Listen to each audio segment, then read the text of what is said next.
I was 15 the night my parents left me on the side of a highway during a violent storm. Rain slammed against the car windows so hard it sounded like stones, and thunder rolled across the sky like the world was tearing apart. Inside the car, the air felt colder than the rain outside. My mother stared straight ahead, refusing to look at me, while my father gripped the steering wheel like he was trying to crush it. My sister sat in the front seat, quietly crying, her shoulders shaking. But something about her tears felt wrong. Deep down, I knew the truth. She had lied about me, and somehow my parents believed every word. It had started earlier that evening when my parents called me into the living room. Their faces were tight with anger, the kind that didn't leave space for explanations. My sister stood beside them with red eyes and a trembling voice, acting like she had been hurt terribly. My dad looked at me with a cold expression I had never seen before. "She told us what you did," he said. My heart dropped instantly. I asked what he meant, but my sister only whispered, "You know exactly what you did." The problem was, I didn't. No matter how much I tried to explain, they had already decided I was guilty. The drive that followed was silent and terrifying. Rain hammered the windshield as we left the city lights behind and moved onto darker, emptier roads. The farther we went, the more I felt something terrible was about to happen. Finally, my father pulled the car over on a lonely stretch of highway where there were no houses, no lights, and no people. Thunder cracked loudly above us. Then my mother slowly turned around in her seat and looked directly at me for the first time that night. Her voice was cold and flat. "Get out." For a moment, I thought she was joking. My chest tightened as I asked, "What?" My father didn't even turn his head. "You heard her," he said. "Get out of the car." My hands started shaking. I looked at my sister, hoping she would say something, hoping she would tell them the truth. But she didn't even look back at me. The car door opened, and cold rain immediately poured inside. I stepped out slowly, still hoping they would stop me before the door closed. They didn't. The door slammed shut, the engine roared, and within seconds their headlights disappeared into the storm. I stood there alone in the darkness as rain soaked through my clothes and thunder shook the sky above me. My own parents had abandoned me over a lie. Lightning flashed across the road, and for a brief second the entire highway lit up. That's when I noticed another pair of headlights approaching through the rain. A car slowed down beside me, and the window rolled down. The driver leaned closer, staring at me with shock on their face before saying something that would change everything. At that moment, I had no idea that the stranger stopping that night would one day be the reason my father's hands started shaking. The next morning, the storm had passed, but I couldn't shake the memory of rain soaking my clothes, of my parents' eyes cold and distant as they left me alone.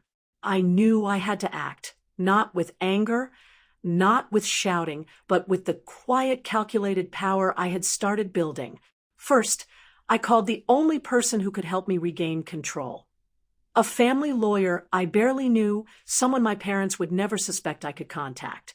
I explained everything. Every lie my sister had told, every manipulation, every moment of fear and humiliation.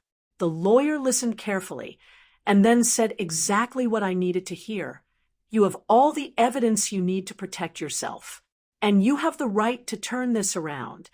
I waited. Days passed, and my parents seemed to assume I would quietly accept what had happened. But I didn't. On the third day, I sent them a message. "Meet me at home. Tonight. We need to talk." I didn't explain what kind of talk. I didn't warn them.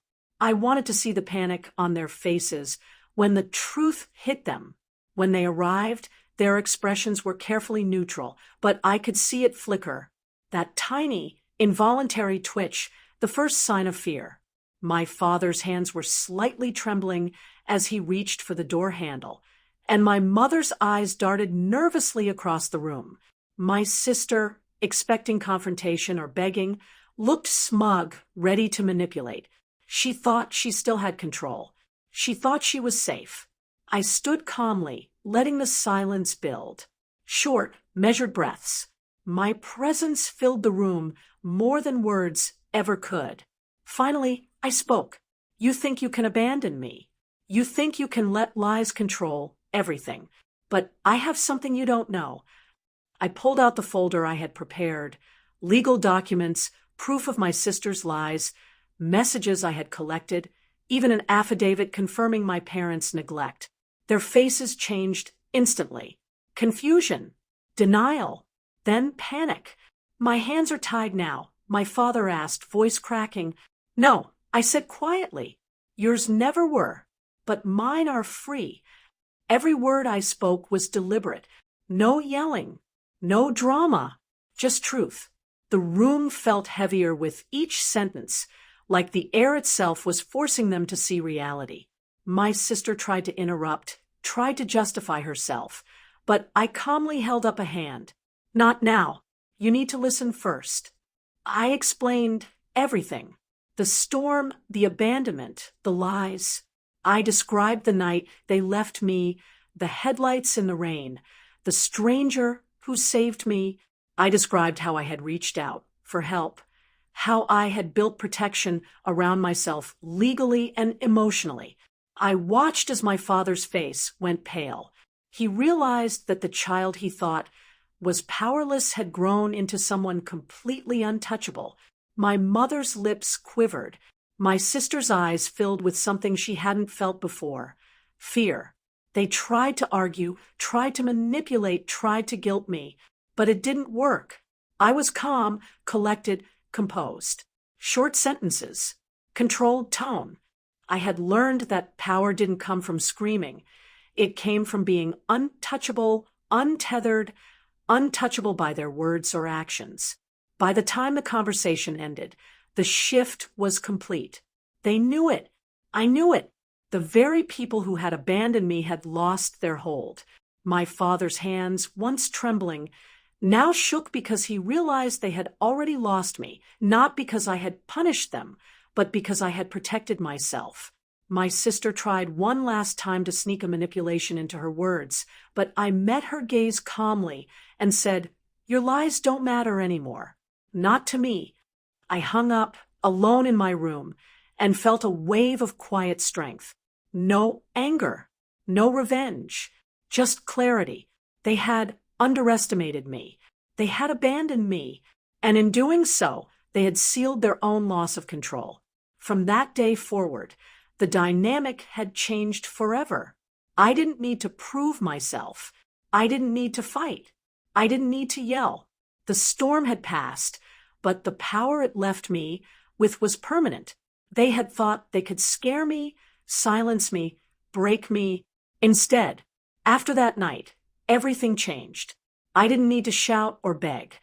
I quietly built my life on my own terms. My parents' panic, my sister's lies, they no longer mattered. I set boundaries, protected myself emotionally and legally, and focused on my future. The storm had shown me my own strength. I moved forward calmly, confident in my choices, free from their control. In the end, they didn't lose me. They lost access.